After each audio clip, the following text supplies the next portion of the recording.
그러면 11번 문제부터 가도록 할 거예요. 우리 지금 보고 계신 것은 35회 감정평가사 부동산학 원론 기출문제입니다. 부동산학 원론 기출문제 중에서 31문제를 갖다가 뽑아봤습니다.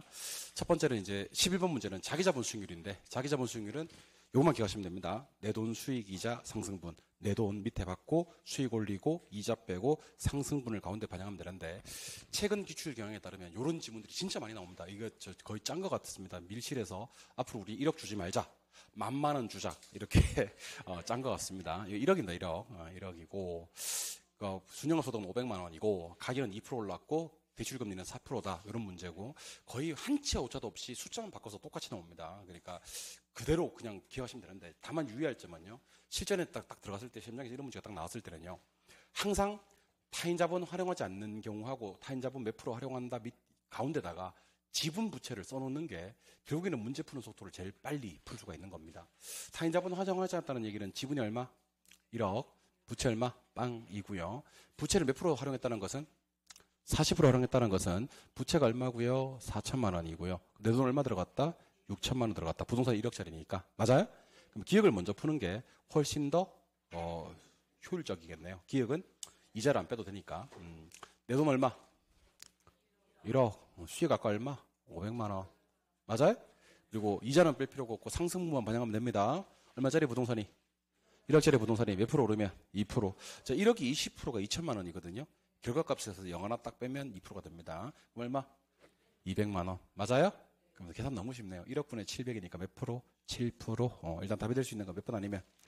1번 아니면 2번 아니면 3번이 될 거고, 아마도 오이씨 이상하네 이거. 7%. 요게 8%예요. 이게 8%. 죄송합니다.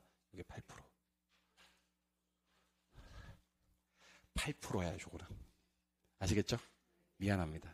7%, 8%, 9%야. 되셨어요? 예. 니은 갑니다. 니은은 요건 다 쓸 수 있습니다. 내 돈 수익, 이자, 상승분 다 쓸 수 있습니다. 내 돈 얼마? 6천만 원. 정말 조심하셔야 돼. 안 써놓으면 헷갈린다니까, 갑자기. 6천만 원. 수익 얼마? 500만 원. 상승분 얼마? 200만 원. 빌린 돈이 얼마인데? 4천만 원인데, 그 중에서 4% 이자를 내는 겁니다. 4천만 원에 40%가 1,600이거든. 빼면, 요거 0 하나 빼면 160만 원이 됩니다. 오케이? 그럼 얼마에서? 700만 원에서 160만 원이 빠지니까 540만 원이 되겠지? 맞아요? 540만 원을 6천으로 나누면 6954에서 0.09, 9%가 되는 그런 문제입니다. 그래서 답은 몇 프로와 몇 프로? 7%와 9%. 답은 3번입니다. 요거 8%로 좀 수정해 주세요. 네. 영상으로 보시는 분들은 8% 되게 만들어 드릴게요. 답은 3번이 되는 그런 문제. 요거 8%로 바꾸고 답 3번 하시면 됩니다. 12번. 12번은 여러분들 참석자 전원에게 드리는 서비스 같은 문제예요. 정말 너무 쉬운 문제죠. 7번. 잘 들으셔야 됩니다. 자, 총위험에는 무슨 위험과 무슨 위험이 있는데? 체계적 위험과 비체계적 위험이 있는데, 옛날에는 이것만 기억하면 됐어요. 체계적 위험은 피할 수 없는 위험이고 비체계적 위험은 피할 수 있는 위험이다. 이렇게만 하면 됐는데, 최근에는 두 개를 더 물어요. 두 개를. 모든 부동산에 영향을 미치는 위험은 무슨 위험? 체계적 위험. 개별 부동산한테 영향을 미치는 위험은 비체계적 위험. 이번에는 마지막 예시입니다. 예시. 예시. 세 가지씩 기억을 할 건데요. 잘 보세요. 인플레이션, 이자율, 경기 변동은 무슨 위험? 체계적 위험. 근로자의 파업, 영업 경비의 변동, 법적 소송 문제는 무슨 위험? 비체계적 위험. 이렇게 하시는 겁니다. 아시겠습니까? 답은 그래서 몇 번? 1번이죠. 다양한 자산들로 분산된 포트폴리오는 체계적 위험을 감소시키나요? 비체계적 위험을 감소시키나요? 비체계적 위험을 감소시킨다라고 했었어야 됩니다. 답은 몇 번? 1번. 그리고 2번은 좀 어려우신 분들은 나중에 이론수를 한번 들어보세요. 위험 회피하는 투자자들이요. 동일하는 말을 좀 쓰면 좋은데, 동일한 위험 증가에 대해서 보상으로 더 높은 기대 수익률을 요구하게 됩니다. 이거 번지점프대 올려놓으면 위험을 회피하는 놈들이 오히려 1억 달라 그래요. 공격적인 애들이 오히려 많은 만 줘도 뛰어내리고. 알겠어요? 같은 위험에서도 회피 성향이 큰 놈들이 높은 수익을 요구합니다. 동일한 자산들로 구성된 포트폴리오라도 자산들의 비중에 따라서 포트폴리오의 수익과 위험은 달라진다. 그래서 포트폴리오 기대 수익률은요, 비중과 수익률 때문에 결정이 되거든요. 비중 달라지면 포트폴리오 수익률은 달라집니다. 그리고 민감도가 높은 자산일수록 위험이 더 큰 부동산이에요. 민감도가 낮은 게 좋은 거거든. 그래서 표준 편차는 뭘 측정하는 지표냐면 위험을 측정하는 지표거든요. 민감도가 크면 뭐도 크다? 위험도 크다. 지분 투자 수익률은 지분 투자자의 투자 성과를 나타낸다 그랬는데 여러분들 잘 한번 보세요. 나중에 이거 배울 건데 제가 지난 그 공인중개사 시험에서 여러분 어림셈법이라는 게 있거든요. 무슨 법이에요? 어림셈법은 승수법도 있고 수익률법도 있어요. 근데 다 집어치우고 승수가 종류가 몇 개 있냐면 4개 있어요. 들어보세요. 그냥 편안하게. 총소득 승수가 있고요. 순소득 승수가 있고 세전 승수가 있고 세후 승수가 있어요. 수익률법은요. 종합, 이건 다 써볼게 내가. 종합 자본 환원율이라 그래요. 뭐라고요? 종합 자본 환원율. 필기할 필요는 없습니다. 두 번째는 지분 배당률이라는 게 있어요. 무슨 율이요? 지분 배당률. 세 번째가 세후 수익률이 있습니다. 무슨 수익률? 세후 수익률. 일단 제가 공식을 한번 써볼 테니까 공식 총 몇 개? 7개. 여기 4개, 여기 3개. 총소득 승수는 총소득분의 총투자액. 순소득 승수는 순소득분의 총투자액. 세전 승수는 세전분의 지분투자액. 세후 승수는 세후분의 지분투자액입니다. 학교하고 싶으면 좋은 말 할 때 공식 다 외우세요. 선생님, 그걸 어떻게 외워? 그러면 학교 못하는 거야. 편안하게 학교하고 싶어요? 편안하게 학교하고 싶냐고? 그럼 외워. 좋은 말로 할 때. 아시겠어요? 선택해. 그래서 나는 좀 스릴 있는 게 좋아, 나는. 복잡한 거 싫어. 나는 뭐 이렇게 스릴 있게 학교할래. 그럼 안 해도 돼. 근데 편안하게 학교하고 싶으면 적어도 1차는 흔들리지 않고 뿌리 깊은 나무가 되고 싶으시면 좋은 말 할 때 공식 어림세법에서 4개, 3개밖에 안 되니까 7개 외워. 알겠죠? 종합자본 환원율은 총분의 순이야. 뭐분의 순? 총분의 순. 지분배당률은 지분분의 세전이야. 뭐분의 뭐? 지분분의 세전. 세후수익률은 지분분의 세후야. 오케이? 그런데 동의어 4개를 기억합시다. 뭐 4개? 이거 지금 뭐죠? 승수. 순소득 승수는 자본회수 기간이라 그래요. 뭐라고요? 자본회수 기간. 그래서 이거는 순자로 암기하시면 됩니다. 순소득 승수는 뭐라 부른다?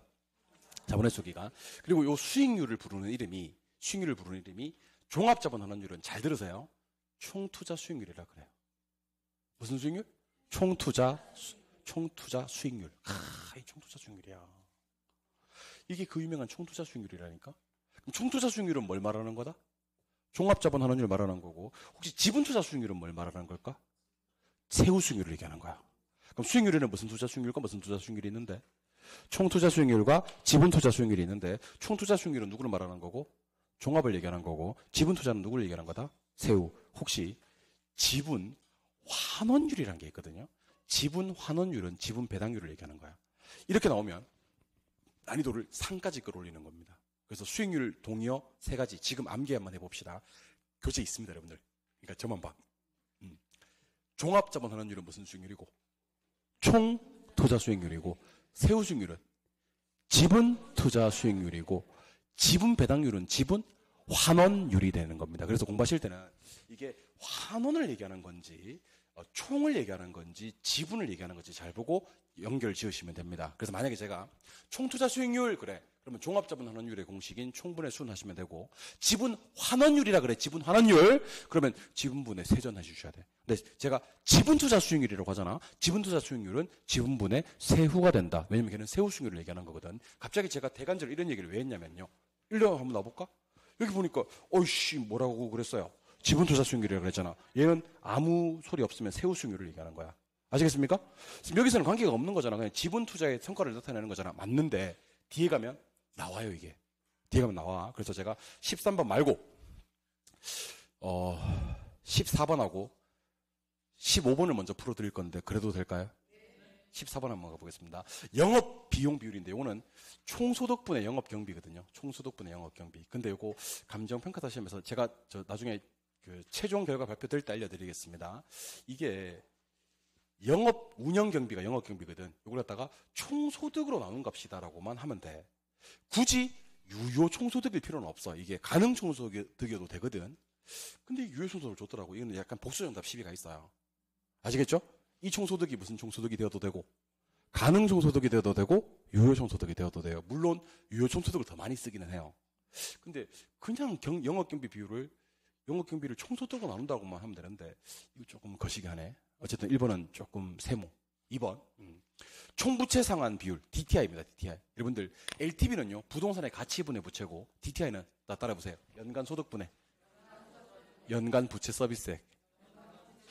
이 부채 서비스액이 뭐냐면 이게 원리금 상환액이거든. 그래서 이게 높아지면요, 부채 상환 가능성이 낮아집니다. 그러니까 채무 불이행할 가능성이 높아지는 거지. 돈 많이 빌려주면 돈 떼기가 쉽다. 그러면 부채 상환 가능성이 떨어지는 겁니다. 채무 불이행률. 우리가 배우시는 공식 중에서 유일하게 유효총소득을 쓰는 공식입니다. 무슨 총소득? 유효총소득. 유효총소득분의 영업경비 플러스 부채 서비스액이거든요. 맞아요? 그래서 채무 불이행률은 무슨 총소득으로? 유효총소득으로 무엇과 무엇을? 운영경비와 부채 서비스액 감당할 수 있는지 측정하는 거 맞습니까? 그리고 4번이 보세요. 4번이 총투자 수익률이고요. 5번이 지분투자 수익률입니다. 그럼 4번은 뭐냐면 종합자본환원율이고요. 오케이? 5번이 뭐다? 세후수익률을 얘기하는 겁니다. 하나는 무슨 투자 수익률? 총투자. 하나는 지분투자. 그럼 총투자 수익률은 제가 뭐라 그랬죠? 총분의 순이라고 했고, 맞아요? 지분투자 수익률이 지분분의 세전이야, 세후야? 세후. 그래서 뭐는 정확히 맞았냐면 5번은 맞았어. 세후 수익률이기 때문에 세후를 뭘로? 지분으로 나눈 거 맞지? 그런데 총투자 수익률은 제가 종합자본환원율이라고 했잖아. 그럼 뭐를 뭐로 나눈 값인데? 순을 총으로 나눈 값인데. 총을 순으로 나눴대. 총을 순으로. 여러분, 총을 순으로 나누면 순소득 승수가 돼버립니다. 한번 해볼까? 총을 순으로 나누면 이게 순소득 승수가 돼버린다니까. 순승수가 뭐분의 뭐?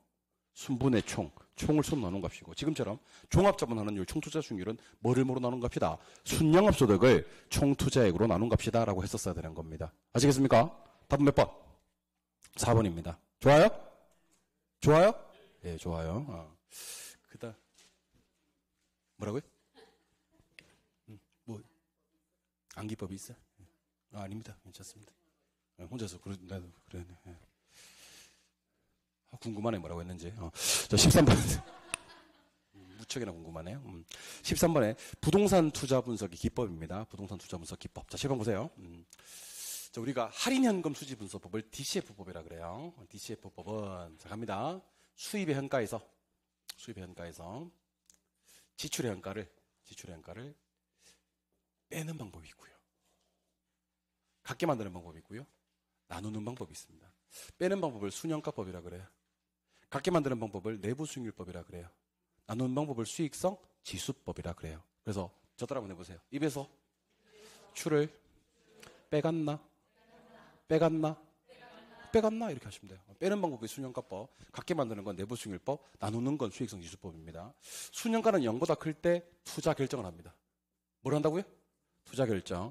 내부수익률은 요구수익률보다 클 때 투자 결정을 합니다. 뭐보다 클 때? 요구수익률보다. 수익성 지수는 1보다 클 때 투자 결정을 합니다. 뭐보다 클 때? 1보다 클 때. 그러면 제가 지금 소개해드린 것은 어떨 때 투자합니까를 묻는 겁니다. 자, 제가 이것은 비교라고 할게요. 순현가랑 뭐랑 비교한다? 0과 비교해서 0보다 클 때 투자한다. 내부수익률은 누구랑 비교한다? 요구수익률과 비교해서 요구수익률보다 클 때 투자한다. 수익성 지수는 뭐랑 비교한다? 1과 비교해서 1보다 클 때 투자한다. 그런데 자, 수입을 뭘로 만들려면, 현가로 만들려면 할인율이라는 게 있는데, 무슨 율이라는 게 있는데? 할인율이라는 게 있는데, 순현가법은 할인할 때 요구수익률로 할인해요. 무슨 수익률로? 요구수익률로. 내부수익률법은 할인할 때 내부수익률로 할인하고요. 수익성 지수법은 할인할 때 요구수익률로 할인해요.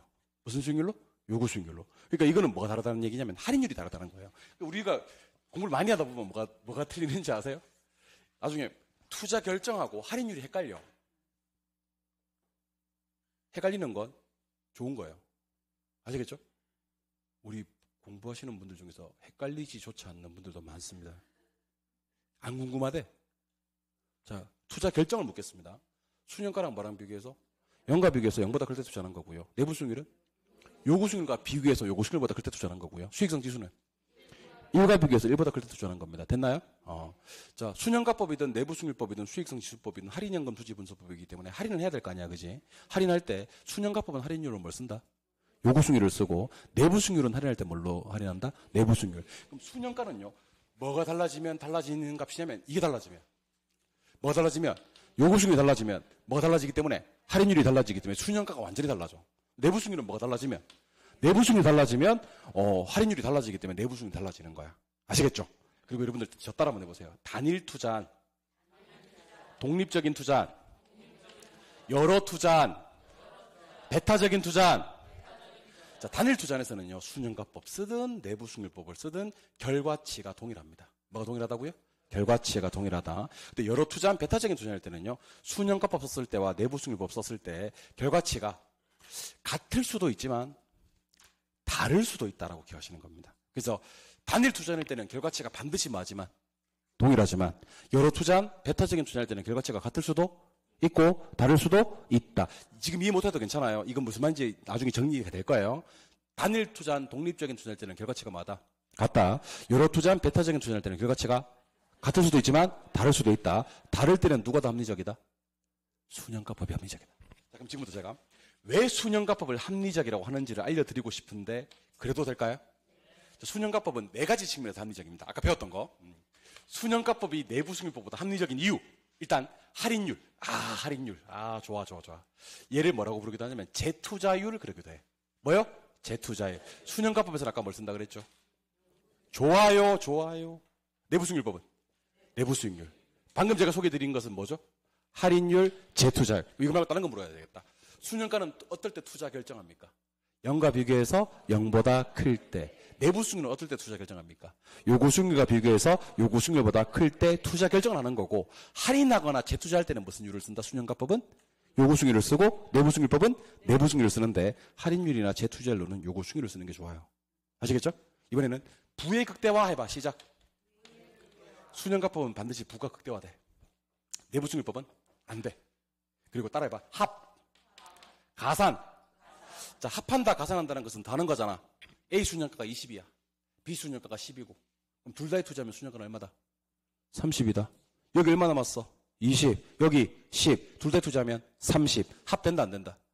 된다. 내부수익률입니다. A에 투자했더니면 내부수익률이 15%야. B에 투자했더니면 내부수익률이 20%야. 둘 다에 투자하면 수익률이 35%가 된다, 안 된다? 안 된다. 합할 수 없다. 수년가법은 투자 판단입니다. 언제나 투자 판단이 가능하다.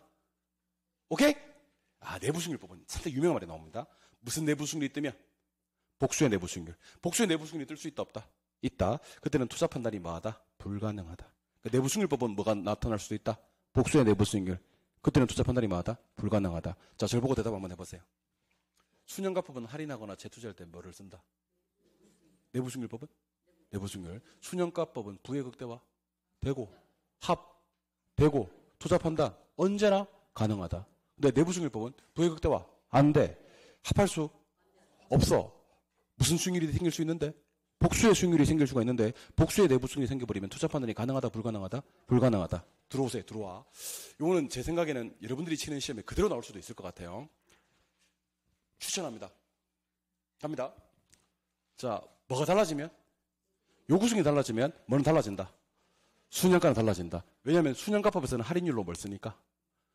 할인율로 요구수익률을 쓰니까 할인율이 달라지면 수년가는 달라질 수밖에 없어요. 2번.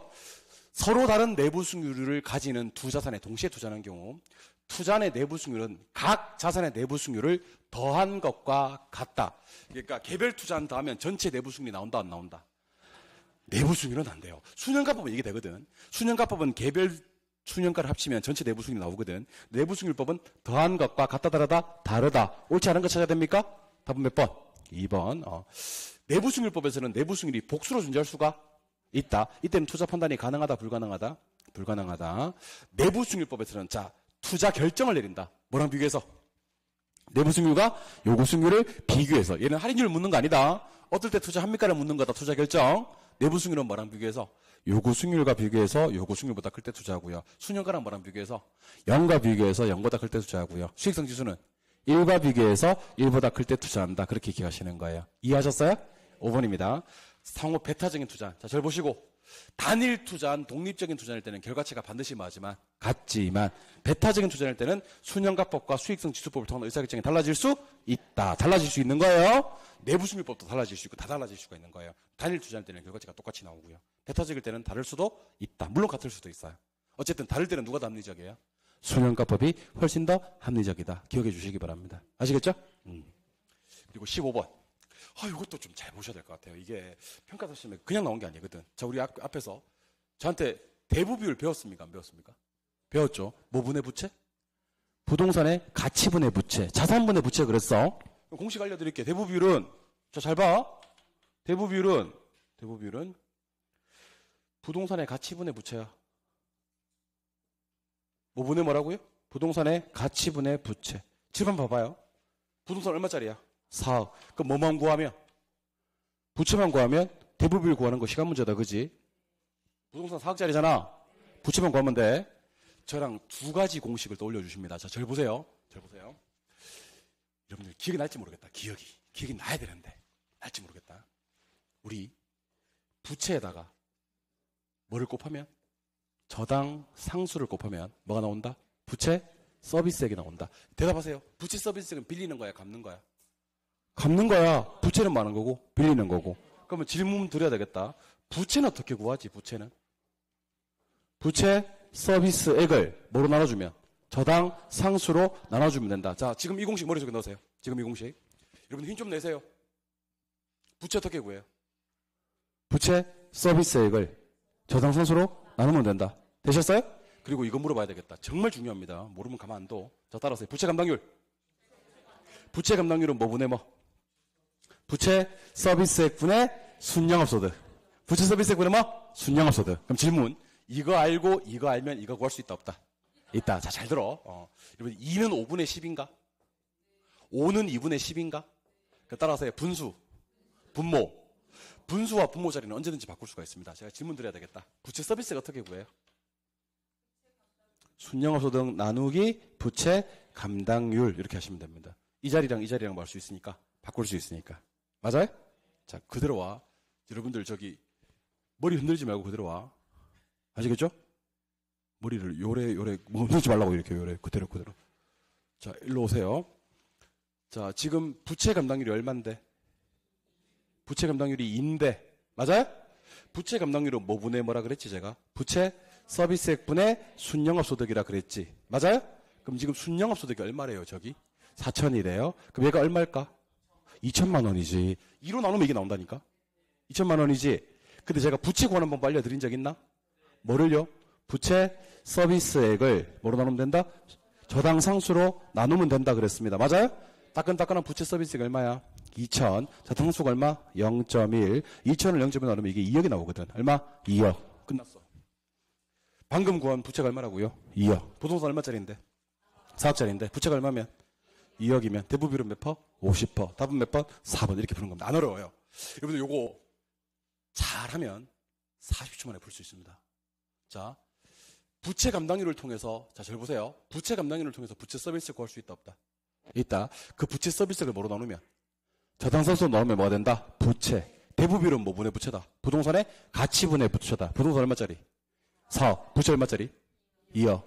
정답은 50%. 이렇게 풀어도 되고, 푸는 방법 두 번째가 있습니다. 들어와. 여러분들 혹시 환원이율이란 거 아세요? 내가 물으면 안다 그래 그냥. 아시겠죠? 예. 자, 내가 물으면 안다 그래. 혹시 환원이율 아세요? 환원이율은 나누기로 구할 수도 있고요. 곱하기로 구할 수도 있어요. 나누기로 구할 때는 자 따라서 순영업소득 나누기 가격. 아, 이거 정말 중요합니다. 순영업소득을 가격으로 나눠주면 뭐를 구할 수 있다? 환원이율을 구할 수가 있다. 곱하기는 여러분들 지금 제 밑에 거 지금 할 건데 요거 만약에 하잖아. 그럼 오늘은 두 문제 맞춰. 5점. 여러분들 이거 하나 외워가지고 두 문제 맞추면 할만해? 안 할만해? 할만해요? 좋은 말 할 때 하자. 환원율은 따라하세요. 저부대. 아, 이거 정말 중요하다 이거. 저부대. 저 뭐야? 저당상수. 부가 뭐야? 부채 감당률. 부채 감당률 어떻게 구하지? 부채 서비스액 분의 순영업소득. 대가 뭐야? 대부비율이 되는 겁니다. 맞아요? 그러면 뭐를 뭐로 나누면 환원율이 나온다? 순영업소득을 가격으로 나누면 환원율이 나온다. 맞죠? 그리고 뭐 해도 환원율이 나온다. 저부대도 환원율이 나온다. 맞아요? 자, 그럼 잘 봐요. 이 문제를 이렇게 한번 풀어보자. 환원율로. 자, 환원율은 뭐 나누기 뭐로 구할 수 있다고요? 순영업소득 나누기 가격. 맞아요? 순영업소득 얼마? 4천. 가격 얼마? 4억. 환원율은 몇 프로? 10%. 0.1 맞나? 0.1 맞냐고? 그 한원율은 뭘 곱해서 구하기도 한다. 저, 부, 대. 천천히 대답해. 자동항수 얼마? 0.1. 맞아요? 그 부채 감독률 얼마? 2. 대부 비율은? X. 아니 방금 이거 구하라 그랬잖아. 맞잖아? X 구하면 돼. 아니 뭐로 나눠서? 순영소득을 가격으로 나눠서 뭐부터 구하고? 한원율 구하고. 오케이? 한원율 방금 얼마야? 0.1.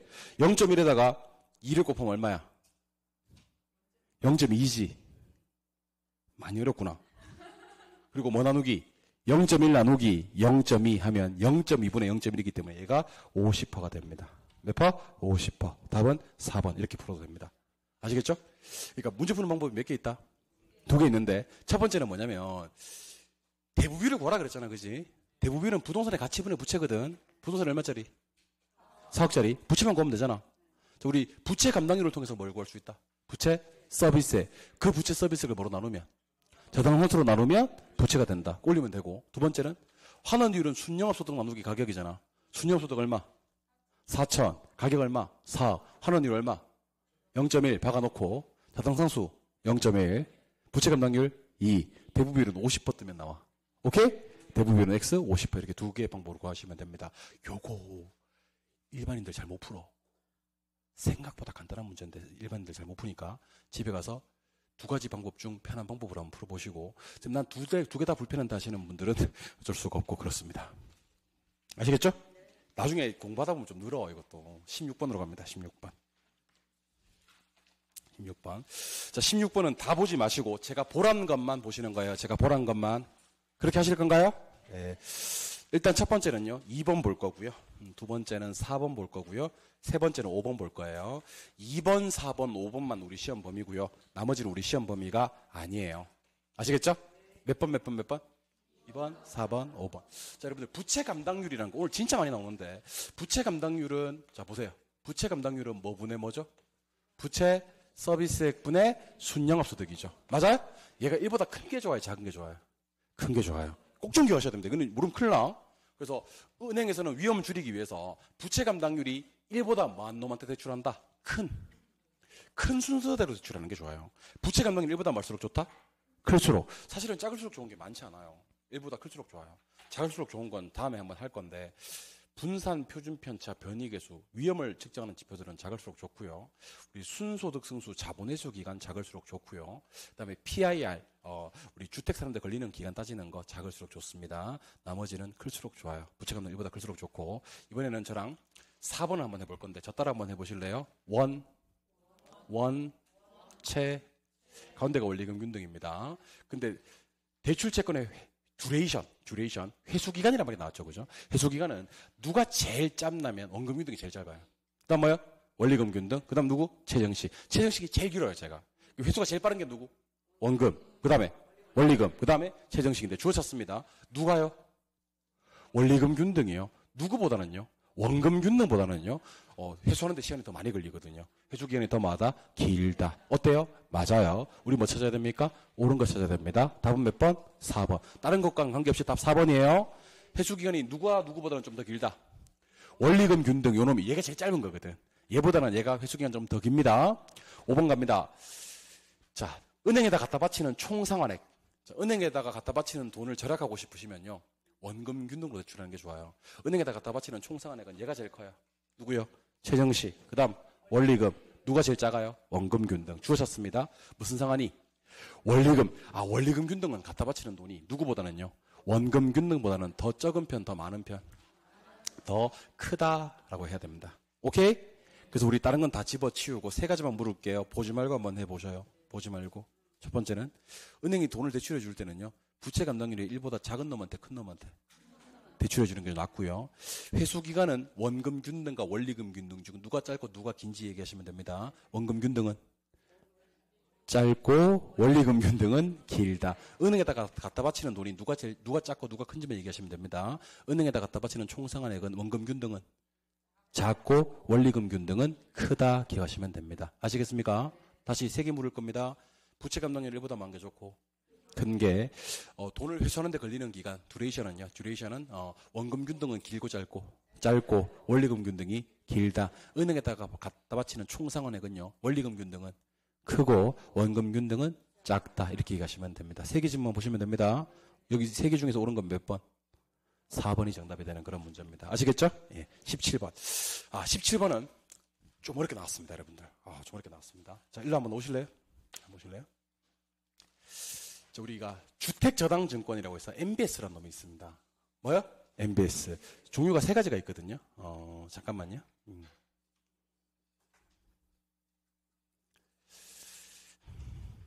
MBS는, 자, 따라해보세요. 지분형이라 그래요. 채권형이라 그래요. 혼합형이라 그래요. 그래서 우리 MBS는 종류가 무슨 형태가 있고, 지분 형태가 있고, 채권 형태가 있고, 혼합 형태가 있습니다. 근데 혼합 형태인데 끝날 때 B로 끝나는 놈들이 전부 다 본드예요, 본드. 본드는 채권이에요. 그럼 MPTV는 혼합형이라고는 했지만 지분이 조금 더 가까워요, 채권이 좀 더 가까워요. 채권. 얘는 원래 뭐고요? 채권이고, 얘가 S가 시큐리티즈거든요. 얘가 증권이에요. 그래서 얘가 지분형이 되는 겁니다. 그래서 끝날 때 S로 끝나는 놈은 무슨 형? 지분형. B로 끝나는 놈은 채권형. 하지만 MPTV와 CM은 무슨 형이라 부르기도 한다? 혼합형. 이번에는 요거 한번 해보겠습니다. 오늘은 저원이 콜초는 안 할 거예요. 저원이 콜초는. 뭐 안 나왔으니까. CMO는요. 트렌치라고 혹시 아세요? 트렌치별로 만기하고요. 이자율하고요. 원리금이 상환되는 순서가요. 일치돼요? 불일치돼요? 불일치하죠. 동일합니까? 상이합니까? 상이하죠. 다릅니까? 똑같습니까? 다르죠. 다양합니까? 똑같습니까? 다양하죠. 그러니까 CMO에서는요. 요 단어들만 놔주면 돼요. 요 단어들만. CMO는 다른 단어 다 거부해 주시기 바랍니다. 잘 보시고 CMO는 만기, 금리, 뭐 그다음에 상환 순서 아니면 심지어 조기 상환 순서가 일치 불일치. 불일치. 상이해요? 같아요? 달라요? 같아요? 다양해요? 똑같아요? 다양하다. 그래서 이런 말이 나와주면 됩니다. 불일치되고 상이하고 뭐 다르고 다양하다 이런 말이 나와주면 됩니다. 아시겠죠? 그래서 여러분 잘 보시고 MBTS는 지분으로 표시돼요? 채권으로 표시돼요? 지분. MBB는? 채권. 혼합형은 뭐 MPTV와 CMO인데 CMO는 어때요? 만기하고 이자율하고 지급되는 순서가 불일치되고 상이하고 다르고 다양하다. 그래서 결국에는 시험장에 가셔서 이 단어들이 좀 기억이 났으면 좋겠습니다. 이 문제는 미리 말씀드리지만 어려운 문제입니다. 공부를 좀 하셔야지 풀 수 있는 문제예요. 자, 일단 7번 보세요. 자, 옳은 것을 모두 골라라 그랬는데 제가 옳은 건 안 골라드릴 거고요. 오늘은 틀린 것만 찾아드릴게요. 자, 분명히 뭐라고 했는데? MPTS라고 했는데 얘가 채권으로 표시돼요? 지분으로 표시돼요? 지분. 예, 채권은 MBB가 채권이에요. 그럼 기억 틀립니다? 그럼 뭐는 답은 아니야? 답 아니야? 그 잠깐 디귿 갑니다, 지금. 뭐 있어요? CMO. 자, CMO는요, 순서하고요. 순서하고, 만기하고 이런 것들이요. 이런 것들이 일치돼요? 불일치돼요? 아니, 상이해요? 똑같아요? 달라요? 똑같아요? 다양해요? 똑같아요? 그래서 똑같다는 표현이 있으면 나오면 안 되는 겁니다. 그럼 어떤 표현은 금지 단어? 일치, 동일한 이런 단어는 금지 단어가 되는 겁니다. 그럼 뭐를 또 품으면 안 되겠네? 디귿 품으면 안 되겠네? 답은 몇 번? 4번 이렇게 푸는 겁니다. 아시겠습니까? 답은 몇 번? 4번이 되는 그런 문제고 18번 문제는 무슨 문제입니까? 프로젝트 파이낸싱. 자, 7번 한번 보세요.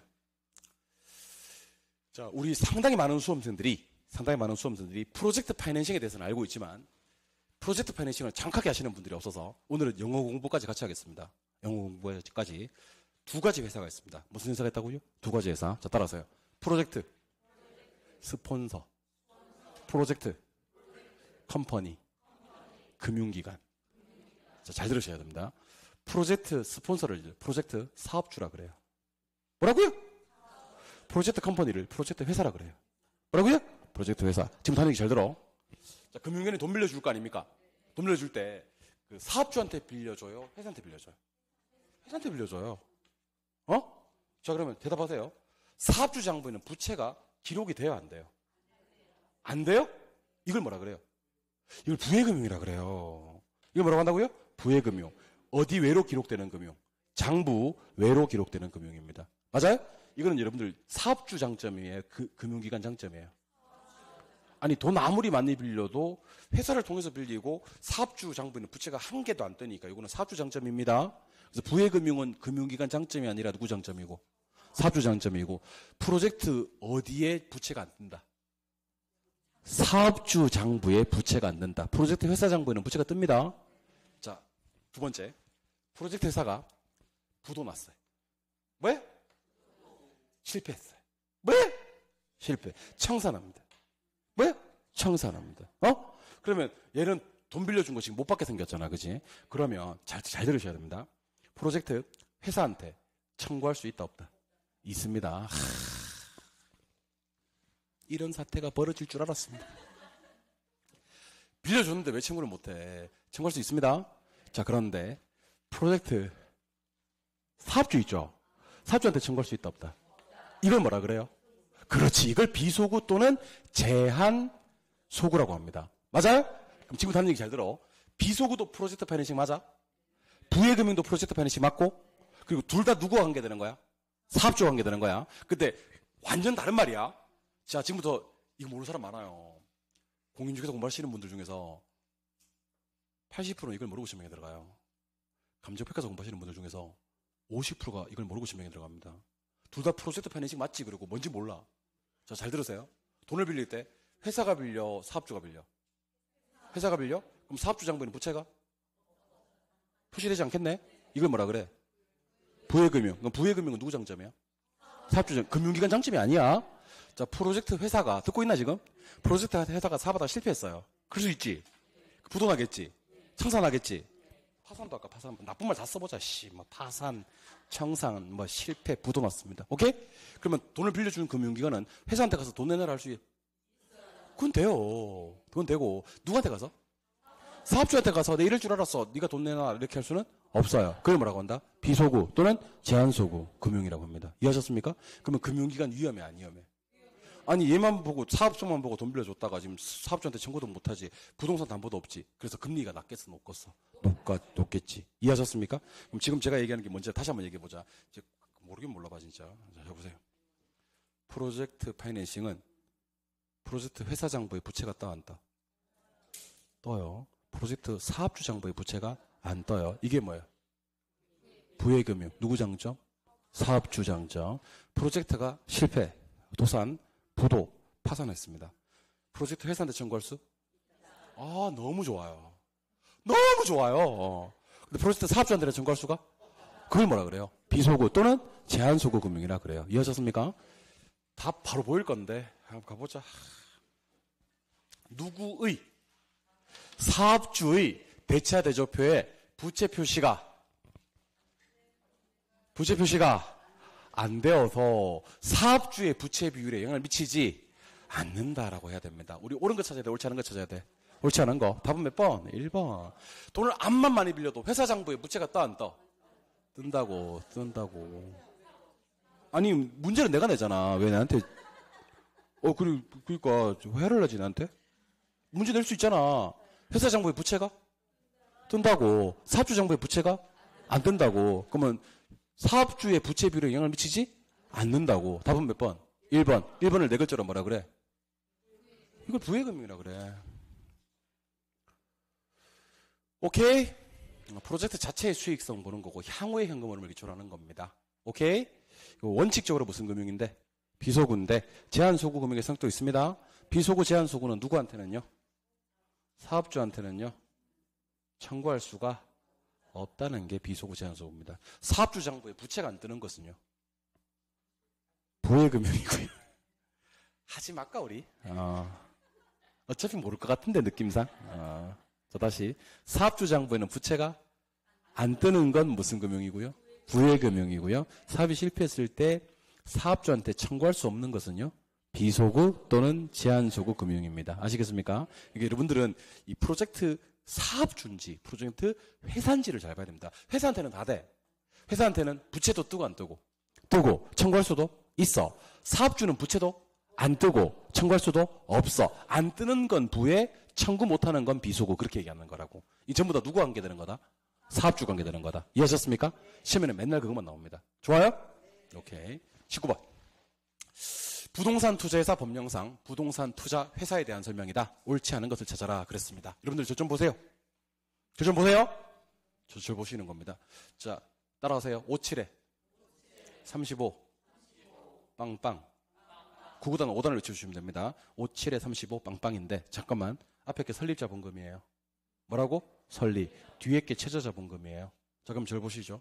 자기관리 부동산 투자에서 설립은 5억. 영업인가를 받거나 등록한 날로부터 6개월이 지난 다음 최저는 70억. 위탁이나 구조조정을 설립할 때는 얼마? 3억. 영업인가를 받거나 등록한 날로부터 6개월이 지났을 때는 얼마? 50억. 시험장에서 써놓고 문제 푸시면 절대로 안 틀립니다. 이보다 더 빠른 방법 없습니다. 5, 7에 35 빵빵 해놓고 문제 푸는 방법보다 더 빠른 방법 없습니다. 좋은 말로 할 때 이걸로 하시죠. 오케이? 자기 설립. 대가리 치워드리겠습니다. 자기 설립 5억. 자기 최저 70억. 위탁이나 구조조정 설립. 위탁이나 구조조정 최저. 자기관리 부동산 투자에서는 지가 직접 자산 운용을 합니까? 맞습니다. 제가 직접 자산 운용을 하고. 위탁이나 기업 구조조정 부동산 투자에서는 자 따라해보세요. 자산관리회사. 자 따라해봐요. 자산관리회사. 업무를 뭐 한다? 위탁한다. 맞아요? 근데 여기 보니까 무슨 부동산 투자회사예요? 위탁관리 부동산 투자회사죠? 그럼 어디다가? 자산관리회사에다가 업무를 위탁한다. 맞아요? 틀려요? 맞아요. 그 다음에 여기 보니까 무슨 관리예요? 자기관리. 그냥 설립자본금이에요? 최저자본금이에요? 최저. 이거 묻는 거잖아. 바로 얼마? 70억. 이거보다 더 빠른 방법 없다고. 그리고 2번은요. 저 따라해 주세요. 저 따라 하실 건가? 자산 구성 해봐. 따라해봐. 자산 구성. 자, 자산 구성을 어떻게 암기하면 좋으냐면요. 빅맥 세트 메뉴와 빅맥 단품 이렇게 기억하시면 좋아요. 뭐라고요? 세트 메뉴와 빅맥 단품. 맥도날드를 대표하는 메뉴가 뭐죠? 빅맥. 빅맥은 유명합니다, 여러분들. 왜 빅맥이 유명한지 아십니까?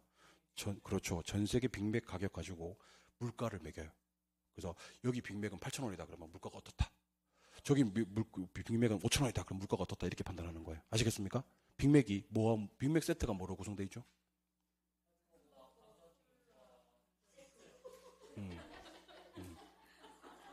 좋아. 정답! 햄버거랑 감자랑 콜라 세트 메뉴 8,000원. 얼마? 8,000원. 빅맥 단품으로 7,000원. 얼마? 7,000원. 8,000원, 7,000원만 기억하세요. 세트 8,000원. 단품 7,000원. 세트 한번 가볼게요. 자산 구성이 부동산 하고요. 부동산 관련 증권 하고요. 현금 3개 나왔네. 세트네. 얼마? 80. 부동산만 나왔어. 부동산만. 단품이네. 얼마? 70. 맞다고 틀렸다고. 맞다고. 예. 부동산 증권 현금 세트 메뉴 8,000원. 부동산 단품 7,000원. 3개 나오면 80%. 한 개 나오면 70%. 8,000원, 7,000원. 그리고 요거 한번 나왔었는데.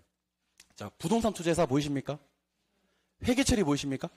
부동산 투자회사의 회계처리는요. 금융위원회입니다. 뭐라고요? 금융위원회. 자, 우리 부동산학에서 금융위원회가 딱 2번 뜹니다. 몇 번? 2번. 절 보세요. 우리 앞에서 LTV 배웠습니까? DTI라는 거 들어본 적 있습니까? DSR이라는 거 들어본 적 있죠? 굳이 우리말로 하면요. 담보인정 비율 LTV, 총부채 상환 비율 DTI, 총부채 원리금 상환 비율 DSR. 요 3가지를 어디서 정하냐면 금융위원회에서 정합니다. LTV, DTI, DSR. 어디서 정한다고요? 금융위원회. 그리고 부동산 투자회사의 회계처리 금융위원회입니다. 금융 뭐가 아니다? 감독원이 아니다. 금융위원회입니다. 요거 우리 공인중개사 시험에서 어떻게 나왔는지 아세요? 공인중개사 시험에서는 LTV, DTI, DSR 기준을 한국은행 장이 정한다 이렇게 나왔어요. LTV, DTI, DSR은 누가 정하고? 금융위원회. 부동산 투자회사 리츠 회계처리 어디? 금융위원회. 틀린 거 찾아야 됩니까? 정답 몇 번? 3번입니다. 제가 그 문제 풀다가 이런 거 많이 할 거예요. 예를 들면 이런 겁니다. 자, 저 보세요.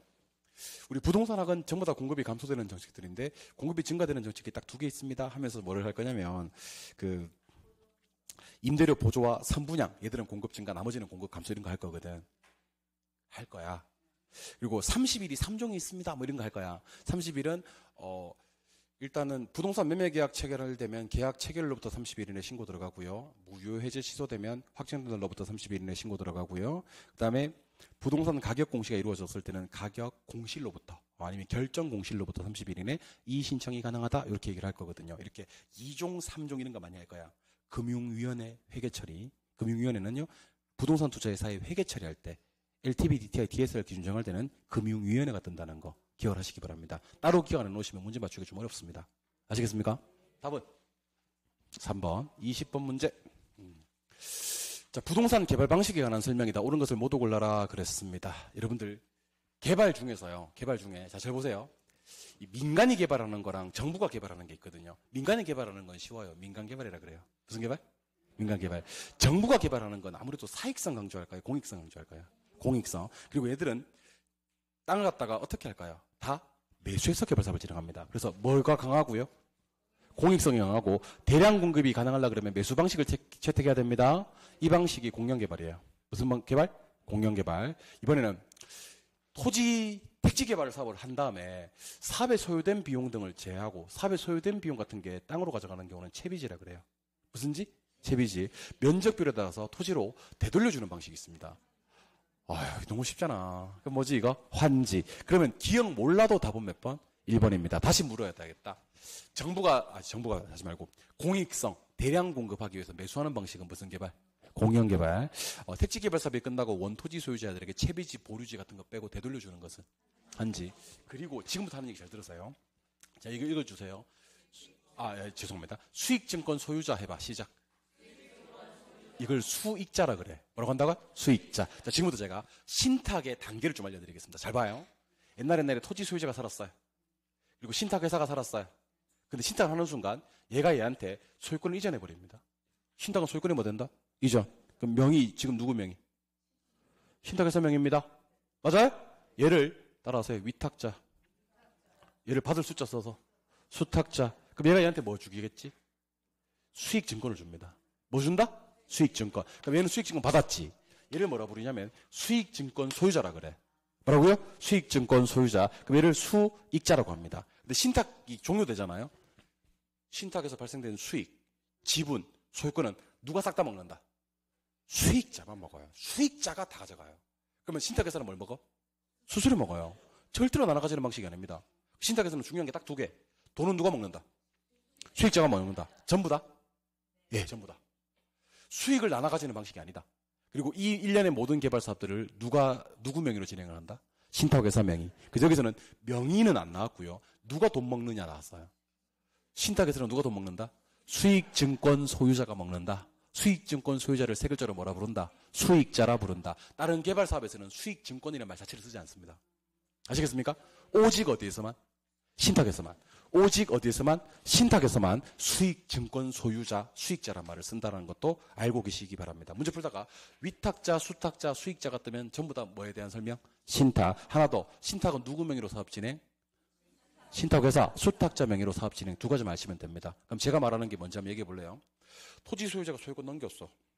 수익증권 받았어. 수익증권을 가져간 놈이 다 먹어. 이건 뭐야? 신탁이고. 오케이? 택지개발 사업 끝나고 채비지, 보류지 빼고 토지로 되돌려줘. 한지. 오케이. 마지막으로 공익성 대량 공급이거든요. 공영개발. 답은 몇 번? 1번. 틀리기 상당히 어려운 문제입니다. 사실은. 답은 1번입니다. 오히려 틀린 사람이 더 대단합니다. 21번. 난이도 최하. 난이도 최하. 진짜 여러분 진짜 가만 안 둬. 나 진짜 가만 안 둬. 진짜. 알아서 해. 진짜. 자 보세요.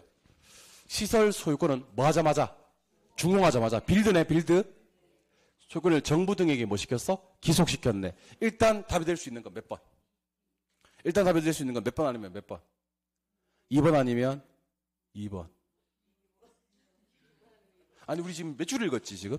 한 줄 읽었잖아. 왜 그러냐면 이게 BTO가 있고 BTL이 있으면 고민해야 돼. 아니 BTO가 있고 BTL이 있으면 고민해야 되는데 준공하자마자 소유권 기속시켰잖아.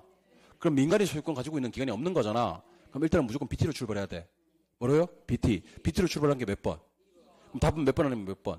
2번 아니면 2번. 그러고 나서 사업 시행자는 일정 기간 관리의 뭐를 획득했고 운영권 받았네요. 맞아요? 그러면 이건 BTO가 되는 겁니다. 답은 2번이고요. 참고로 BTO 방식은요. 도로, 터널, 철도와 같은 교통시설에 적합한 방식입니다. 무슨 시설이요? 교통시설에 적합한 방식이 BTO 방식입니다. 하실 수 있겠습니까? 하실 수 있겠습니까? 기억을 해주시면 좋을 것 같습니다. 22번 문제로 갑니다. 22번. 부동산 관리 중에서 위탁관리 방식에 대한 설명이 다 옳지 않은 것을 찾아라 그랬습니다. 자, 마음의 준비하시고요. 위탁관리 방식은 신뢰도 높은 놈 선정해야 되겠지? 전문적이고 효율적이겠지? 대형 건물에 적합한 거 맞겠지? 예. 그리고 전문가들이 많으니까 아무래도 환경 변화 적응에 유리하겠지? 근데 기밀 유지에서는 유리해요, 불리해요? 불리합니다. 기밀 유지는 누구의 장점? 자가 관리의 장점입니다. 위탁 관리는요, 기밀 유지의 불리한 단점이라고 해야 된다고는요. 단점입니다. 그 기억을 하시기 바라고. 여기 없는 거 몇 개 한번 해볼게요. 타성. 타성화되는 것. 자가 관리. 타성화 방지되는 것. 위탁 관리. 하나만 더 하자. 종합적 관리. 이거 많이 나와. 종합적 관리는 무슨 관리? 자가 관리예요. 전문적 관리는 위탁 관리인데 종합적으로 관리하려 그러면 혼자 관리를 쭉 해줘야지 종합적인 관리가 돼요. 종합 관리는 자가 관리, 종합적 관리가 안 되는 건 위탁 관리, 기밀 유지 잘 되는 건 자가 관리, 기밀 유지 잘 안 되는 건 위탁 관리. 그 시험에 제일 많이 나오는 건 뭐냐면 기밀 많이 나와, 기밀. 오케이? 전문 많이 나와, 전문. 종합도 많이 나와, 종합. 그리고 타성도 많이 나와, 타성. 그래서 한번 해볼까? 뭐 많이 나오고? 기밀, 전문, 타성, 종합 이렇게 하시면 됩니다. 한번 간다. 출발한다. 기밀 잘 되면 자가, 기밀 잘 안 되면 위탁, 전문, 위탁, 전문 잘 안 되면 자가, 타성화되면 자가, 타성이 방지되면 위탁, 종합적 관리는 자가, 종합적 관리가 안 되면 위탁 이렇게 할 수 있어야 됩니다. 오케이? 자, 이번 4월 6일 날 있었던 감정평가사 시험에서는요, 가장 어려웠던 문제가 23번 문제였습니다. 문제가 어려웠던 건 아니고 형식이 좀 어려웠습니다. 형식이. 여러분들 그 무슨 임대차 적용해가지고 비율 임대차 적용해가지고 임대료를 구하는데 임대료에 뭐를 구하라 그랬어요? 임대료에 뭘 구하라? 임대료에 뭐를 구하라? 합계 구하라 그랬어요. 그리고 기준이 전부 다 무슨 기준이냐면 잘 봐. 계약기간이 몇 년인데? 1년인데 1월부터 11월까지입니다. 그리고 여기 보니까 월 얼마? 5만 원. 월 2천만 원. 월 예상액이 이렇다 그랬습니다. 그럼 그걸 월을 전부 다 뭐 해줘라? 합계해줘라. 그러면 딱 나눠지는 게 몇 월부터 몇 월까지가 있고 처음에 1월부터 7월까지 몇 월 몇 개월? 7개월이 있지. 맞아요? 그리고 얼마부터? 8월부터 12월. 이건 몇 개월? 세면 안 되지. 1년이 12달인데 1월부터 7월까지가 7개월 빠졌으니까 세봐 그러면 8, 9, 10, 11, 12 세봐. 쪽팔려 진짜. 12개월 중에 7개월이 빠졌잖아. 내 세는 사람 2명 봤다 방금. 자, 8, 9, 10, 11, 12. 그러면 이거 뭐 돌다리도 두드려보자는 측면이겠지. 이게 5월입니다. 맞아요? 자, 제가 이 문제 푸는 방법 알려드렸습니다. 자, 보세요. 여기다가 번돈을 넣어. 뭘 넣는다고요? 번돈. 번돈을 손익분기점과 손익분기점 초과하는 금액으로 나눠. 뭐와 뭐로? 손익분기점과 손익분기점 초과하는 금액으로 나눠. 오케이? 여기까지는 무슨 임대료? 기본. 초과되면 뭐요? 추가. 추가해서만 퍼센트 때려. 여기는 기본 냅니다. 추가해서만 뭘 때린다고? 퍼센트 때린다고. 그럼 지금부터 번돈부터 계산합시다. 요거 얼마야? 요거 얼마야? 8만 원. 근데 몇 제곱미터야? 200제곱미터입니다. 8이 하면 1600만 원 하시면 됩니다. 8이 16이니까 얼마야? 1600만 원. 근데 여기 보니까 손익분기점이 얼마다? 2000이다. 맞아요? 아니 그러면 2000만 원 넘어선 금액이 있다 없다? 없다. 그럼 얘는 추가 임대료를 낼 것 같다 안 낼 것 같다? 안 내고 대신에 장사가 되든 안 되든 뭐는 낸다? 기본 임대료. 기본이 얼마? 5만 원. 맞아요? 근데 몇 제곱미터? 200제곱미터. 맞아요? 그럼 얘는 기본 얼마? 1000만 원. 맞아요? 몇 개월간? 7개월간. 이게 월 임대료거든. 아까 월이라 그랬잖아. 월 얼마? 1000만 원씩 몇 번? 7번. 나중에 7천 해줘야 돼. 요거 한번 해보자. 8월부터 12월까지는 번돈이 얼마다? 20만 원이다. 근데 몇 제곱미터다? 200제곱미터다. 그럼 얘 4천만 원 벌었어. 얼마야? 4천만 원. 근데 아까 손익분기점 얼마나 그랬어? 2천. 초과되는 부분도 2천이지. 맞아요? 아까 기본 임대료 한번 구했었어. 기본 임대료 얼마? 1000만 원이었어. 맞아요? 초과되는 부분에 대해서는 퍼센트 몇 프로 때린다? 10%. 2천만 원에 몇 프로? 10%. 그럼 이거 얼마? 200. 그럼 얘는 임대료가 아까처럼 1000만 원이 아니고 얼마? 1200만 원. 돼야지. 기본 얼마에? 1000에. 추가 얼마? 200. 그러면 얘는 몇 개월 동안? 7개월 동안. 7개월 동안 얼마? 7천만 원. 맞아요? 얘는 1200씩 얼마? 5개월 동안. 1200씩 5개월 동안 내면 얼마? 6천만 원. 맞아요? 그럼 얘가 1년 동안 내는 임대료는 얼마? 1억 3천만 원. 정답 몇 번? 5번. 이렇게 푸는 겁니다. 혹시 이 문제 제 해설 강의 듣기 전에 5번 체크하신 분들은 감축들이 옵니다. 체크 못하신 분들은 뭐래니 씨 하시는 분들은 유감입니다. 자, 1월달부터 몇 월달까지는요? 7월달까지는요. 기본 임대료만 내도 되는 구간이에요. 얼마를 초과한 적이 없으니 2,000을 초과한 적이 없으니 1,600밖에 못 벌었으니 그럼 기본을 몇 번 낸다? 7번. 오케이. 근데 8월달부터 12월달까지 5개월간은요. 월에 얼마 벌었어요? 20만 원. 200제곱미터니까 얼마 벌었어? 4천. 그럼 2천까지는 기본 얼마를 아까 내고 1,000을 내고 추가적으로 추가되는 부분 2천만 원에 대해서 10% 추가 임대료를 내는 거야. 2천에 10%니까 얼마? 200. 합치면 얼마? 1,200. 1,200씩 몇 개월 낸다? 5개월. 그래서 아까 7천에 지금 5개월치 6천을 더해주니까 1억 3천만 원 해서 답은 몇 번? 답은 5번이 되는 그런 문제입니다. 우리가 그 비율임대차가 이게 제가 자꾸 품앗이라고 하는 이유가 뭐냐면 작년 10월달 공인중개사 시험에 비율임대차가 나왔다고. 그리고 여러분들이 이거 알아야 될 게 감정평가사 시험에서는 비율임대차가 나온 적이 한 번도 없다고. 근데 작년에 낸 걸 보고 우리 내더라고. 이 31문제 중에서 이번 중개사 시험에 그렇게 똑같은, 그러니까 그래서 제가 제목이 중요하다고 하는 거야. 아시겠죠? 비율임대차가 그때 나왔고 지금 나왔다. 제가 지금 제목 친 거 중에서 몇 개가 나올지 나는 지금 가늠이 안 된다고. 그래서 흥분돼 있다고. 여러분들은 평화롭지만. 아시겠죠? 오늘따라 더 평화로워 보이네요. 답은 5번입니다. 소닭보듯 하네요. 소닭보듯. 자, 24번. 부동산 마케팅인데, 요게 이제 그 유명한, 자, 7번 보시죠. STP예요. 뭐라고요? STP. 이게 세그멘테이션, 세분화. 요게 타겟, 표적. 요게 포지셔닝, 차별화거든요. 이걸 이름하여 세표차라고 합니다. 뭐라고요? 세표차. 첫 번째, 세분화가 뭐냐면, 수요자를 가지고 시장 나누는 거예요. 구매자 가지고 나누는 거예요. 예. 그 세분 시장은 규모와 특히 이게 중요합니다. 규모하고 구매력이요. 촉진될 수 있어야 되고요. 세분 시장은 개념적으로 구분될 수 있고 마케팅 믹스 여기 포피가 있어요. 뭐요? 포피 요소에 따라서 동일하게 반응하겠어요. 포피에 따라서 사람들마다 세분의 시장은 개념적으로 다르게 반응할까요? 다르게 동일하게 반영하지는 않겠지. 조금 그 원론적인 문제가 나왔어요. 내용을 묻는 건 아니고 답은 3번이었고 나머지는 읽어보시기만 하면 되는 그런 내용입니다. 이건 편안하게 보시면 되고 25번부터 31번까지 한 6문제, 7문제 정도가 감칙 문제였습니다. 근데 제가 예측하건대 감정평가론이 아주 쉽게 나왔거든요. 아주 쉽게 나왔으니까 우리 감정평가론 한번 도전해 보도록 합시다. 대신 어떤 물건에 어떤 법 쓰는지가 2문제나 나왔어요. 어떤 물건에 어떤 법 쓰는지. 저를 보실까요? 토지는 무슨 법? 공시지가 기준법. 2문제가 나왔는데. 토지는 공시지가 기준법. 건물, 건설기계, 항공기, 선박, 소규모님은 원가법. 토지 건물 일괄평가, 집합 건물 일괄평가, 산림 일괄평가, 산림에서 임목, 그 다음에 과수원, 자동차 동사는 거래사례 비교법, 임대료는 임대사례 비교법. 자, 따라하세요. 권이 한 7개쯤 됩니다. 영업권, 특허권, 상표권, 저작권, 실용신안권, 전용 측선 이용권. 하나 더 있는데. 아무튼 권으로 끝난 애들 모두 다 수익하는 법. 알겠죠? 그리고 3개 더 있습니다. 자, 따라서 광업재단. 수익하는 법. 또 따라서 공장재단. 공장재단은 일괄평가란 말이 떠도 수익하는 법입니다. 그리고 따라서 기업가치.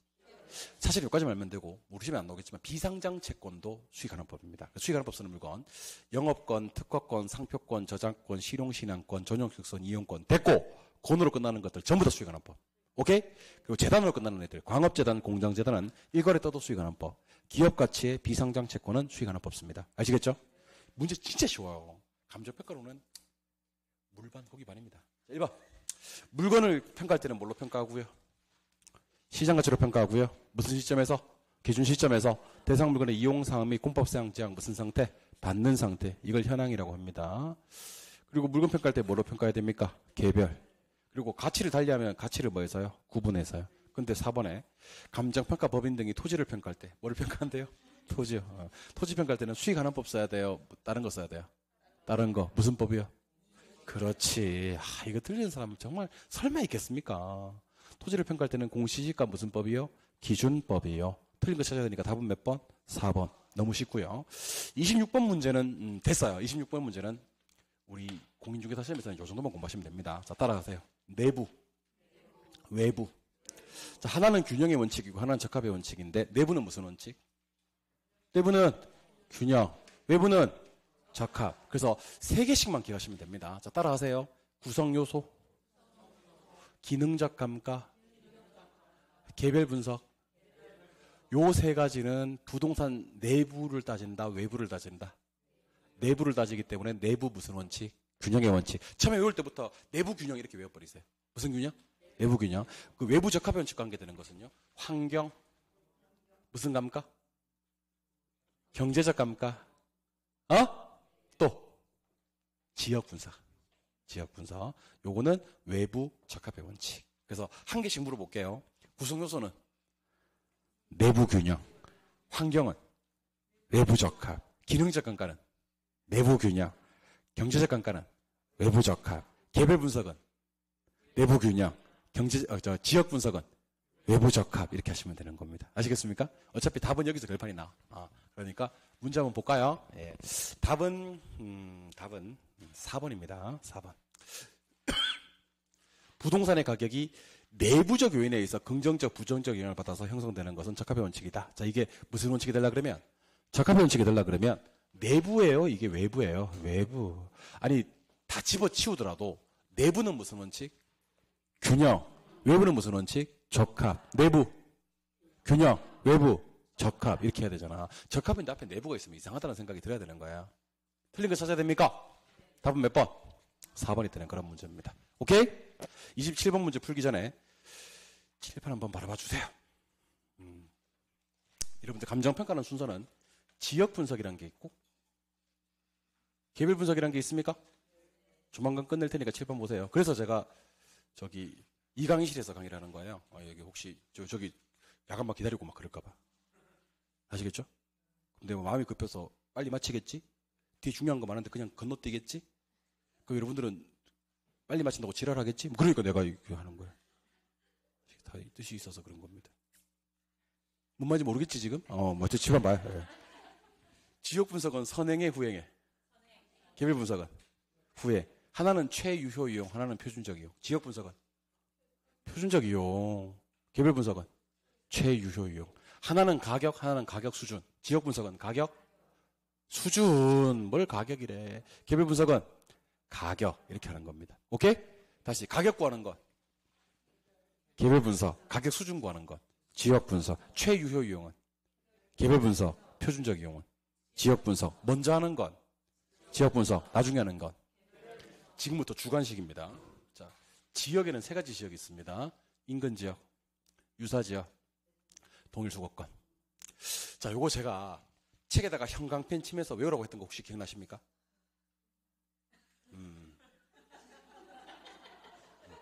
자, 따라하세요. 속한, 동질, 따라하세요 빨리. 동질. 그 다음에 지역 요인. 말만 듣게요. 대상 부동산이 무엇한 지역으로? 속한 지역으로. 이용이 뭐하고? 동질적이고. 가치 형성 요인입니다. 가치 형성 요인 중에서 무슨 요인을? 지역 요인을 공유하는 지역은 무슨 지역? 인근 지역. 유사 지역은 대상 부동산이. 그렇지. 속하지 아니하는 지역이지만 무엇과 유사? 인근 지역과 유사. 형광펜 돼 있을 겁니다. 동일 수거권은 무슨 관계 성립하고? 형광펜 돼 있을 겁니다. 형광펜 돼 있을 겁니다. 대체 경쟁 관계 성립하고 무슨 지역과? 인근 지역과 유사 지역을 모두 많은 지역, 포함하는 지역. 여기가 형광펜 돼 있을 겁니다. 다시 지역 몇 개? 3개. 대상 부동산이 속한 지역으로 이용이 동질적이고 가치 형성 요인 중에서 지역 요인을 공유하는 지역은 무슨 지역이고? 인근 지역이고. 유사 지역은 속하지 아니하는 지역이지만 인근 지역과 유사한 특성을 갖는 지역이고. 동일 수거권은 무슨 관계 성립하면서? 대체 경쟁 관계 성립하면서 인근 지역과 유사 지역을 모두 포함하는 지역인데, 이게 이번에 평가하시면 어떻게 나왔는지 아세요? 여기서 속한 지역으로 나왔어. 유사 지역이. 유사 지역은 많은 지역인데 속하지 않은 지역인데. 그리고 출제위원들이 노력을 한 모습은 보이는데 제가 봤을 때는 좀 유치해요. 동일 수거권은 어떻게 나왔냐면 대상 부동산과 수요 공급 관계가 성립하고 이렇게 나왔습니다. 무슨 관계? 수요 공급 관계? 아닌데 무슨 관계? 대체 경쟁 관계인데? 그러니까 형광펜 한 걸 갖다 허투루 공부하지 않았으면 좋겠습니다. 마음에 준비하시고 출발합니다. 눈 뜨고 자는 사람이 있어가지고 눈 뜨고 막, 야, 눈 뜨고 자는 거 경험해 봤어요? 대답도 해. 대답. 눈 뜨고 자는데 대답을 한다고. 이해되세요? 그러면 이해된대. 이해된다. 이렇게. 다음 문제 넘어갑시다. 안 넘어가. 그래서 자나 싶어서 또 이해되세요? 그러면 또 이해가 된대. 대답도 막 하고. 자, 갑시다. 인근 지역은 대상 부동산이 속한 지역이고, 이용이 동질적이고, 가치 형성 요인 중에서 무슨 요인을? 지역 요인을 공유하는 지역. 맞습니까? 옳은 거 몇 번? 1번. 끝. 2번. 유사지역은 속하지 아니하는 지역입니다. 하지만 인근 지역과 유사성을 갖는 지역입니다. 동일소속권은 무슨 관계?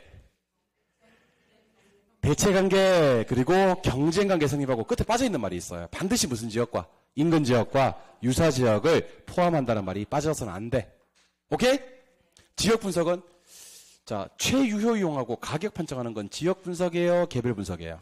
개별 분석이고 지역 분석은 개별 분석 이후에 실시해요? 이전에 실시해야 돼요? 이전에 실시해야 되는 겁니다. 4번, 5번은 내용 잘못됐습니다. 예, 28번. 요거 저기 작년에 있었던 우리 그 공인중개사 시험 컨트롤 C에서 컨트롤 V에서 거의 똑같아요.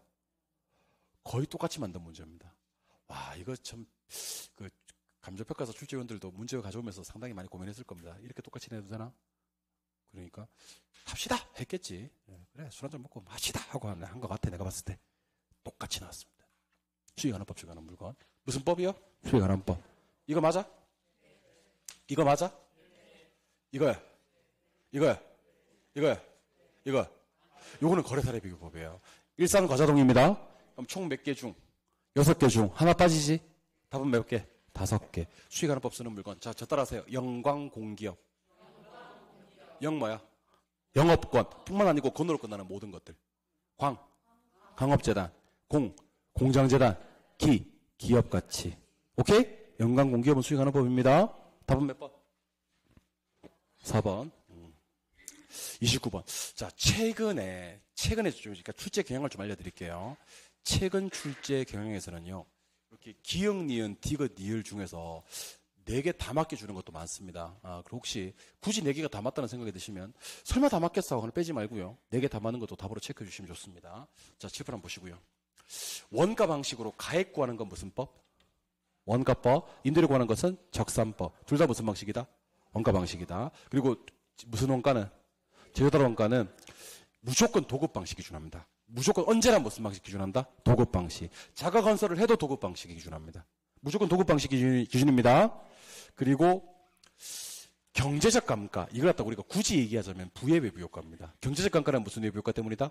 부의 외부 효과. 그러니까 외부 요인 때문에 가치가 떨어지는 것을 경제적 감가라고 얘기하는 겁니다. 아시겠죠? 이거는 토지의 지리적 위치의 고정성. 3글자로 부동성이라고 합니다. 무슨 성? 부동성. 부동성 때문에 외부 효과 받는다고 했던 거 기억나십니까? 그리고 감가 수정하는 방법 중에서 내용 연수를 기준으로 하는 방법에 유래기가 있어요. 뭐 있다고요? 유래기. 그래서 여러분들 감가 수정 방법에는 원래는 감가 수정 방법에는요. 자, 따라해 보세요. 네. 유래기. 간분. 네, 유래기 간분이 있거든요. 내가 내용연수법, 관이관찰감가법, 분해법이고 내용연수법은 또다시 정률법, 정액법, 상환기금법이 있습니다. 저 따라 한번 해보세요. 감가수정 방법. 네, 유래기 간분 이렇게 하시면 됩니다. 시작. 내가 내용연수법. 내용연수법에 뭐가 있다? 정률법, 정액법, 상환기금법. 그 외에도 2가지 더 무슨 법? 관찰감가법과 분해법이라는 게 있습니다. 오케이? 그래서 감가 수정 방법에 내용 연수를 하는 방법에는 정률법, 정액법, 상환기법이 있는 거 맞습니다. 맞는 거 4개. 기역, 니은, 디귿, 니을 다 맞습니다. 여기서 느낄 수 있는 교훈. 원가 방식으로 가액 구하는 건 원가법, 이상소리 하지 말고. 자, 임대료 구하는 건 적산법. 둘 다 원가 방식입니다. 제조달 원가는 언제나 무슨 방식 기준? 도급 방식 기준입니다. 경제적 감가가 발생하는 이유는 토지 특성 무슨 성 때문에? 부동성. 부동성을 지리적 위치의 고정성이라고 하기도 합니다. 그 다음에 감가 수정할 때 관찰감가법도 있고 분해법도 있긴 하지만 내용 연수를 기준으로 하는 방법에는 무슨 법이 있다? 정률법, 정액법, 상환기금법이 있다. 다 맞습니다. 네. 30번에서 제일 중요한 걸 알려드리겠습니다. 잘 들어요. 이 건물 언제 태어난 건물이에요? 3년도 몇 월 며칠생? 6월 16일생입니다. 맞아요? 얘는요, 2024년 몇 월 며칠이 돼야지 11살? 6월 16일이 돼야지 11살. 맞아요? 근데 얘는 2013년 6월 16일에 태어났는데 지금은 2000 몇 년도? 24년 4월 5일이래요. 그럼 얘는 몇 년 지났어요? 10년 지난 겁니다. 야, 이거 분입학 못하고 11년 해서 많이 돌아가셨어요. 아시겠어요?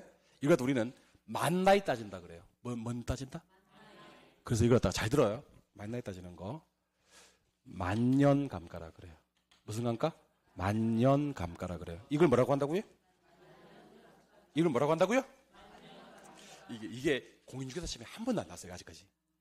한 번도 안 났는데 제 생각에는 날짜를 맞춰버리면 예를 들면 2024년 6월 16일 그래버리면 얘는 몇 년이 맞아요? 11년이 맞습니다. 근데 얘는 몇 년도 태어나서? 14년도 6월 16일 날 태어나서 아직까지는 2024년 생일 안 지났지? 그럼 얘는 만 11세, 만 10세. 요게 이 문제에서 제일 중요한 겁니다. 그래 놓고 저 따라하세요. 제조 따라오니까 빼나 곱빼. 이게 그 유명한 빼나 곱빼인데 자, 잘 보시고요. 신축공사비 얼마에다가? 100만 원에다가 여기 옛날 지수가 얼마고요? 100이고요. 기준시점 지수가 115예요. 뭐 곱하고? 1.15 곱하고 연면적이 중요합니다. 얼마? 350는 때려봐요. 100만 원부터 100만 원 곱하기 1.15 곱하기 350 때려봐요. 계산기에 4억 250만 원이 뜰 거야. 떴어? 요걸 갖다가 반드시 메모해 두셔야 돼요. 문제 옆에다가 402, 500, 000 메모해 두세요. 이게 뭐라고요? 제조달원가라고요? 오케이? 제조달원가에서 뭐 해준다고요? 빼, 나, 곱, 빼. 제조달원가에서 뭐 해준다고요? 빼, 나, 곱, 빼 해줍니다. 뺍니다. 잔존가치. 잔존가치 있대요? 없대요? 없대요. 그래서 없으면 어떡해? 안 빼면 돼요. 나누기 몇 년? 50 곱하기 몇 년? 10년. 다시 빼기 제조달원가. 그래서 메모하라고 했던 거예요. 4억 250만 원 하고 는 누르면 계산기 한 번 조작에 답이 나옵니다. 계산기 꺼내서 한번 해봅시다. 100만 원 곱하기 AC 누르고 100만 원 곱하기 1.15 곱하기 350는 했어요? 계산기에 4억 250만 원 나와요? 그거 메모할 건가 메모 안 할 건가? 메모할 거예요? 뺄 건 있다 없다? 없다. 잔존가치 없으니까 나누기 50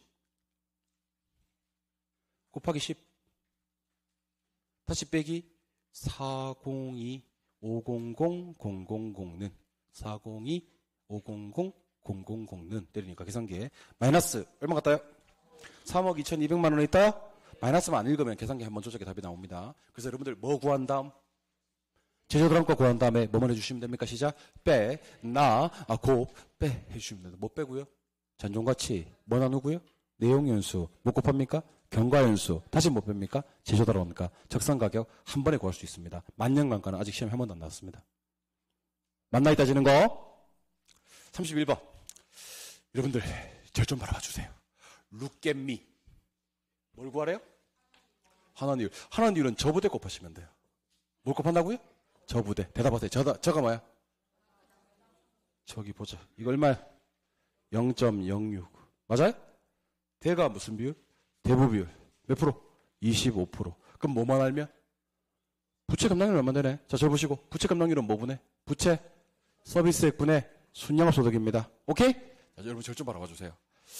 가능 총소득에다가 공시를 빼면 뭐가 나오죠? 유효총소득이 나오죠. 영업 경비를 빼면 뭐가 나오죠? 순영업소득이 나옵니다. 오케이? 자, 저기 7번 보세요. 가능 총소득이 얼마입니까 지금? 8,500만 원입니다. 맞아요? 공실이 몇 프로고요? 5%고요. 자, 지금 사는 얘기 잘 들어. 재산관리 수수료는 경비일까 경비 아닐까? 관리 수수료는 경비예요. 유틸리티 비용 대표적인 경비로 봅니다.